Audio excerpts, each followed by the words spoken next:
সুপ্রভাত। আজকে চলে এসেছি আবার একটি নতুন ব্লগ নিয়ে। অনেকদিন পরই আবার ব্লগ করা শুরু করলাম। শহরের একটি ব্যস্ততম দিন ছিল শনিবার, আর এই শনিবারই আমরা বেরিয়ে পড়েছিলাম একটি তীর্থস্থানের ভ্রমণে। তীর্থস্থানটি হলো বাবা বড়কাছারি মন্দির। তাই সকাল সকাল আমি পৌঁছে গেছিলাম শিয়ালদা স্টেশন। কেটে নিয়েছিলাম বজবজের টিকিট, যার ভাড়া পড়লো মাত্র 10 টাকা। তাই দেরি না করেই চলে গেলাম স্টেশনে। 18 নম্বর প্ল্যাটফর্মে আমাদের শিয়ালদা বজবজ লোকাল দিয়েছিল।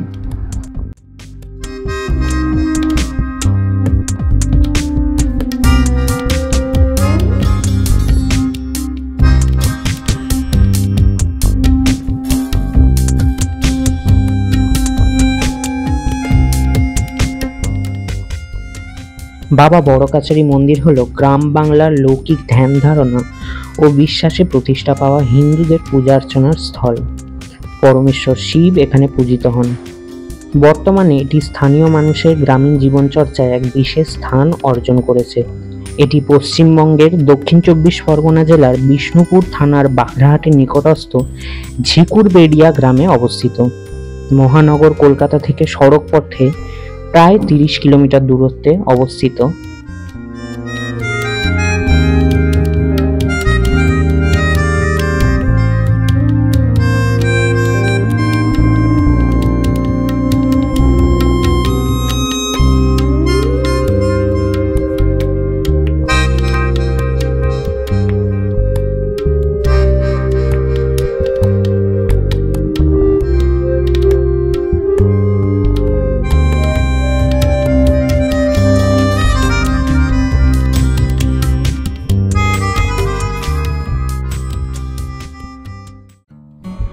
প্রায় 1 ঘন্টার যাত্রাপথ অতিক্রম করে আমরা পৌঁছে গেছিলাম বজবজ স্টেশন। এখান থেকে আমরা এবার অটো ধরব চড়িয়াল মোড়ে। স্টেশনে নেমেই একদম আপনারা সোজা বাঁ দিকে চলে যাবেন। বাঁ দিকে প্রায় 1-2 মিনিট হাঁটা পথ। 1-2 মিনিট হেঁটেই সোজা এগিয়ে গেলেই আপনারা পেয়ে যাবেন চড়িয়াল মোড়ের অটো। আমরা এখন সেই দিকেই রওনা দিলাম।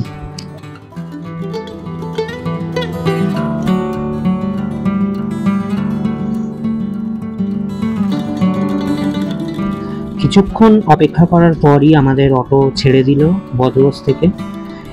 বজবজ থেকে চড়িয়াল মোড়ের অটো ভাড়া পড়বে আপনাদের 15 টাকা, আর যাত্রাপথের সময় 10 থেকে 15 মিনিট। সেই যাত্রাপথ আমরা অতিক্রম করে এবার আমরা নামলাম চড়িয়াল মোড়ে।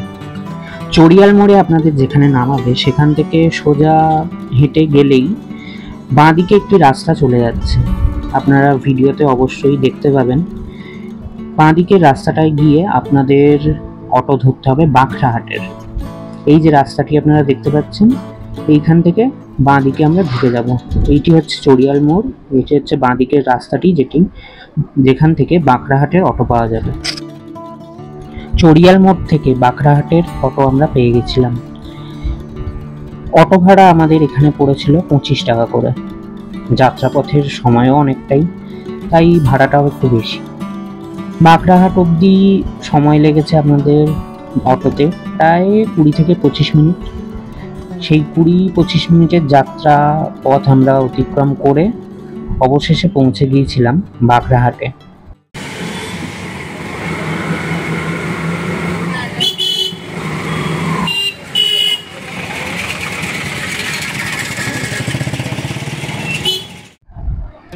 অটো থেকে নেমে আপনারা সোজা হেঁটে বাঁ দিকে রাস্তাটি ধরবেন।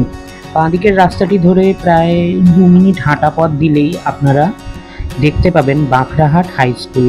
ভিডিওতে আপনারা যেভাবে দেখছেন আমি গেছি, অটো দিয়ে নেমেই একদম বাঁ দিকের রাস্তাটি আমরা ধরে নিয়েছিলাম। এখান থেকে সোজা আমরা এগিয়ে যাচ্ছি বাঘরাহাট হাই স্কুলের দিকে।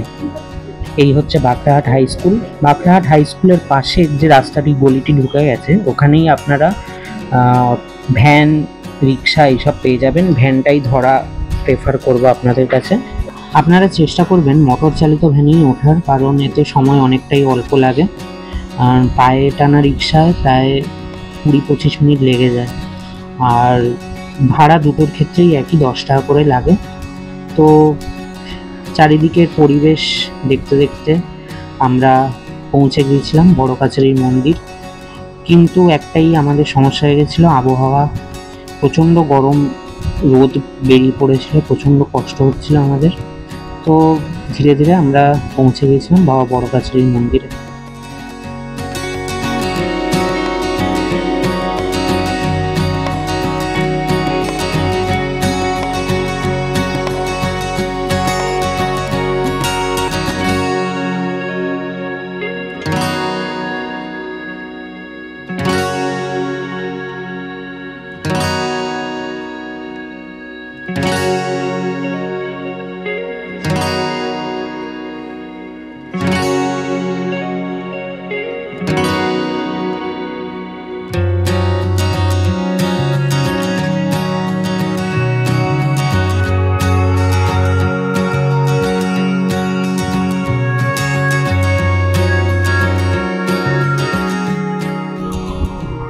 ভ্যান থেকে নেমেই সোজা হেঁটে গিয়ে বাঁ দিকে ঢুকলেই পড়বে মন্দির। আমরা এখন ভ্যান থেকে নেমে গিয়েছিলাম, নেমে হাঁটছিলাম। হাঁটা পথে বেশিক্ষণ লাগবে না, 2 মিনিট ম্যাক্সিমাম।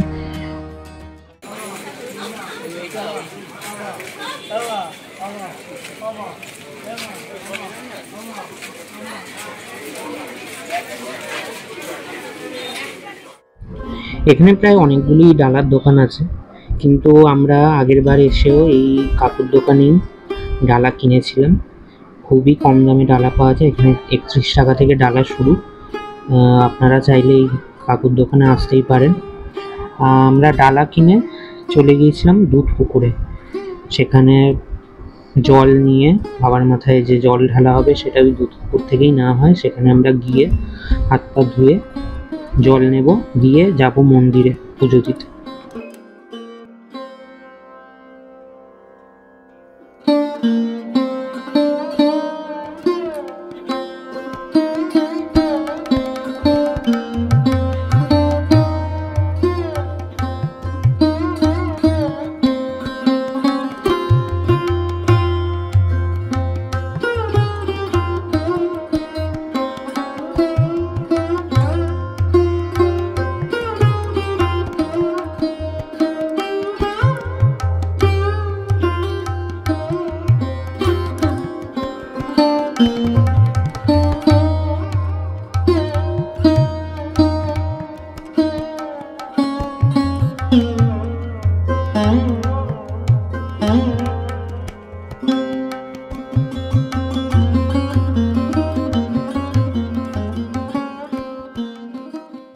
এই মুহূর্তে আমরা চলে এসেছি বড় কাছারি মন্দিরে। এখনো আমরা প্রবেশ করতে পারিনি, যাচ্ছি আমরা সবাই। দুধ পুকুর যেটা আপনাদের দেখালাম ওখানে পা ধুয়ে এসেছি। তো এখন যাব। আজকে শনিবার হওয়ার কারণে মারাত্মক ভিড় এখানে। আগের বার যখন আমরা এসেছিলাম একদম ফাঁকা ছিল, এখানে একদম ভিড় ছিল না। তো চলুন যাওয়া যাক, মন্দির দর্শন করাই আপনাদের।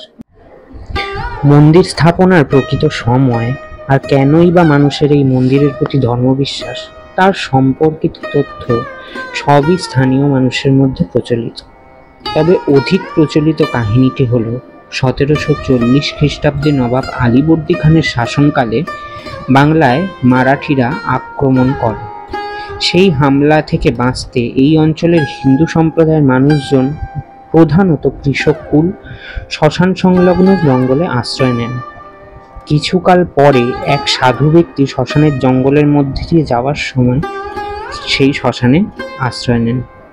জঙ্গলে আশ্রয় নেওয়া মানুষেরা বিভিন্ন সময়ে তার কাছে এসে তাদের নানান অসুবিধা, অসুস্থতার কথা বলত এবং তিনি সাফল্যের সাথে সেগুলি প্রতিকারের ব্যবস্থাও করতেন, উপদেশও দিতেন। সেই উপদেশে নানাভাবে উপকৃতও হতে থাকতেন স্থানীয়রা। ফলস্বরূপ বাকসিদ্ধ সেই সাধু পুরুষ তাদের কাছে ভূতনাথের প্রতিভূ হিসাবে গণ্য হতে থাকেন। পরে মারাঠাদের সঙ্গে নবাবের শান্তি স্থাপনের পর বাংলার অন্যান্য স্থানের সাথে এই অঞ্চলের প্রভূত উন্নতি হয়। হঠাৎ কোনো এক সময় সেই সাধুর মৃত্যু হলে তার মরদেহ না পুড়িয়ে সেই শ্মশানে সমাধিস্থ করেন তাদের ভক্তগণ। পরে সেই সমাধি ক্ষেত্র হতে এক অশ্বত্থ গাছের জন্ম হয়। স্থানীয়রা তখন সেই অশ্বত্থ গাছকে সাধুর প্রতিমূর্তি হিসাবে মান্য করতে থাকে। আর সেই বৃক্ষতলে পূজা অর্চনার স্থান হয় শিবলিঙ্গের। মানুষজন তাদের মনস্কামনা গাছটির কাছে জানালে অদ্ভুতভাবে পূরণ হতে থাকে তাদের সমস্ত মনস্কামনা, আর সেই বিশ্বাসে ভর করে স্থানটির মাহাত্ম্য ছড়িয়ে পড়ে। 1978 খ্রিস্টাব্দের বন্যায় অশ্বত্থ গাছটির ব্যাপক ক্ষতি হয়। ভক্তদের ইচ্ছানুসারে এক নতুন অশ্বত্থ গাছ বসানো হয় এবং তার তলে এক গোলাকার বেদি নির্মাণ করে শিবলিঙ্গ প্রতিষ্ঠা করা হয়। বর্তমানে এটি বাবা বড়কাছড়ি মন্দিরে পরিণত হয়েছে।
প্রতি শনি ও মঙ্গলবার বেশ ধুমধাম সহ পুজো হয় এখানে।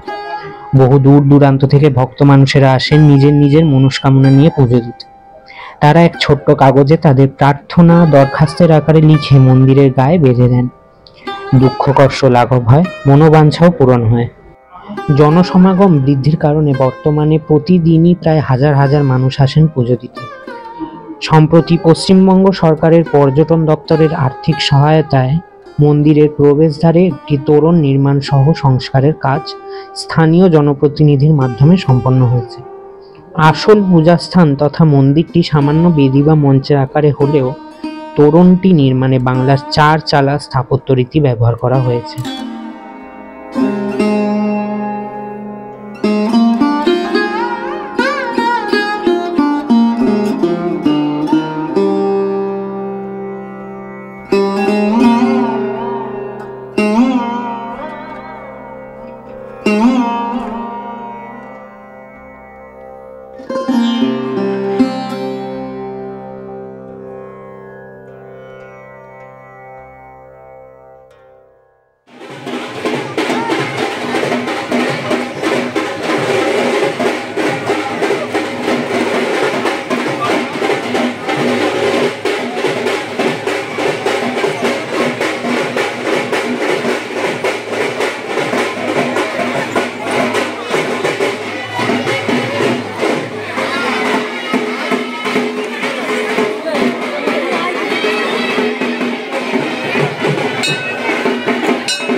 আপনাদের ঘুরিয়ে দেখালাম আজকে বড় কাছারির মন্দির।